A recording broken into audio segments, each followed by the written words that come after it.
मेरे प्यारे बहन भाइयों, मैं आ गई सुंदरकांड लेके आपके सामने, जिसमें कि एक दोहे की चौपाई मैं आप सबको सुना रही हूँ। एक एक शब्द, एक एक चौपाई का अर्थ आप सबको मैं सुना रही हूँ। श्री रामचंद्र जी, हनुमान जी आप सब पर कृपा करें, आपके घर में सुख शांति और समृद्धि दें। जय श्री राम। 46वां भाग। कोटि विप्र बदला गही जाहू, आए शरण तजहू नहीं ताहू। तन मुख होई जीव मोय जबहि, जन्म कोटि अगना सही तबहि। जिसे करोड़ों ब्राह्मणों की हत्या लगी हो, शरण में आने पर मैं उसे भी नहीं त्यागता। जीव ज्यों ही मेरे सम्मुख होता है, त्यों ही उसके करोड़ों जन्मों के पाप नष्ट हो जाते हैं। पापवंत कर सहज सुभाऊ, भजन मोर ते भाव न काहू। जो पे दुष्ट हृदय सोई होई, मोरे सन्मुख आव की सोई। पापों का यह सहज स्वभाव होता है कि मेरा भजन उसे कभी नहीं सुहाता। यदि वह रावण का भाई निश्चय ही दुष्ट हृदय का होता, तो क्या वह मेरे सम्मुख आ सकता था? निर्मल मन जन सो मोहि पावा, मोहि कपट छल छिद्र न भावा। भेद लेने पठवा दस सीसा, तब न कछु भय हाने कपीसा। जो मनुष्य निर्मल मन का होता है, वही मुझे पाता है। मुझे कपट और छल छिद्र नहीं सुहाते। श्री रामचंद्र जी कह रहे हैं कि मेरे को कोई कपट छल छिद्र नहीं सुहाते हैं। जो सादा सरल होता है वही मुझे अच्छा लगता है। यदि उसे रावण ने भेद लेने को भेजा है, तब भी ये हे सुग्रीव, अपने को कुछ भी भय या हानि नहीं है। जगमहु सखानि साचर जेत, लक्ष्मण हनहि निमसे महु तेत। जो सभी त्यावा सरि नाई, रखे हूँ ताय प्राण की नाई। क्योंकि हे सखे, जगत में जितने भी राक्षस हैं, लक्ष्मण क्षण भर में उन्हें सबको मार सकते हैं।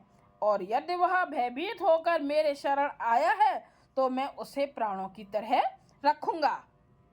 कितना अच्छा है, जो मेरी शरण में आया है मैं उसे अपने प्राणों की तरह रखूंगा। इसीलिए हमें भगवान की शरण में हर समय रहना चाहिए। हर समय हमें भगवान के चरणों में अपना सिर झुकाए रखे रहना चाहिए। मतलब कहने का मतलब है कि अपना मन उनके चरणों में लगाए रहना चाहिए और राम नाम का गुणगान करते रहना चाहिए। ओ भय भांति तेहि आनहु, हंस कह कृपा निकेतु। जय कृपाल कहे कपि चले, अंगत हनु समेत। तभी तो कहते हैं ना, श्री रामचंद्र जी के चरणों में लगे रहना चाहिए। श्री रामचंद्र जी हमारे ऊपर बहुत कृपा करते हैं। कृपा के धाम श्री राम जी ने हंसकर कहा, दोनों ही स्थितियों में उसे ले आओ। तब अंगद और हनुमान सहित सुग्रीव जी कृपालु श्री राम की जय हो कहते हुए चले। सादर ते आगे करे बानर चले, जहाँ रघुपति करुणा कर। दूर ही ते देखे दो भ्राता, नंद नान के दाता। सॉरी। विभीषण जी को आदर सहित आगे करके बानर फिर वहां चले, जहां करुणा की खान श्री रघुनाथ जी थे। नेत्रों को आनंद का दान देने वाले अत्यंत सुखद दोनों भाइयों को विभीषण जी ने दूर ही से देखा। बहुरे राम छवि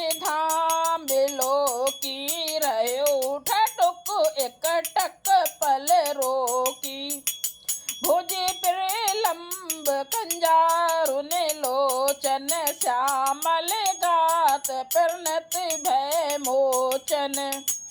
फिर शोभा के धाम श्री राम जी को देखकर वे पलक मारना रोककर ठिठक स्तब्ध होकर एकटक देखते ही रह गए। मतलब वो एकदम एकटक देखते ही रह गए। भगवान की विशाल भुजाएं हैं, लाल कमल के समान नेत्र हैं और शरणागत के भय का नाश करने वाला सांवला शरीर है। वो लोग देखते ही रह गए ना, एकदम एकटक टकी। श्री रामचंद्र जी जैसे मिल जाएं तो उनकी सामने से आंखें हट सकती है? नहीं हट सकती। सिंह कंद आयत उर सोहा, आनन अमित मदन मन मोहा। नयन नीर पुलकित यति गाता, मन धरि धीर कही मृदु बाता। सिंह के से कंधे हैं, विशाल वक्ष स्थल, चौड़ी यानी कि छाती, अत्यंत शोभा दे रही है। असंख्य कामदेवों के मन को मोहित करने वाला मुख है। भगवान के स्वरूप को देखकर विभीषण जी के नेत्रों में प्रेमाश्रुओं का जल भर आया और शरीर अत्यंत पुलकित हो गया। फिर मन में धीरज धरकर उन्होंने कोमल वचन कहे। नाथ दशानन करि में भ्राता, निशिचर वंश जन्म सुर त्राता। सेज पाप प्रियतामस देहा, जथा उलू कही तम पर नेहा। हे नाथ, मैं दशमुख रावण का भाई हूँ। हे देवताओं के रक्षक, मेरा जन्म राक्षस कुल में हुआ है। मेरा तामसी शरीर है, स्वभाव से ही मुझे पाप प्रिय है। जैसे उल्लू को अंधकार पर सहज स्नेह होता है। श्रवण सो जैसे सोने आयो, प्रभु भंजन भवु भीर। त्राय त्राय आरती हरन, शरण सुखद रघुबीर। मैं कानों से आपका सुयश सुनकर आया हूँ कि प्रभु भव जन्म मरण के भय का नाश करने वाला है।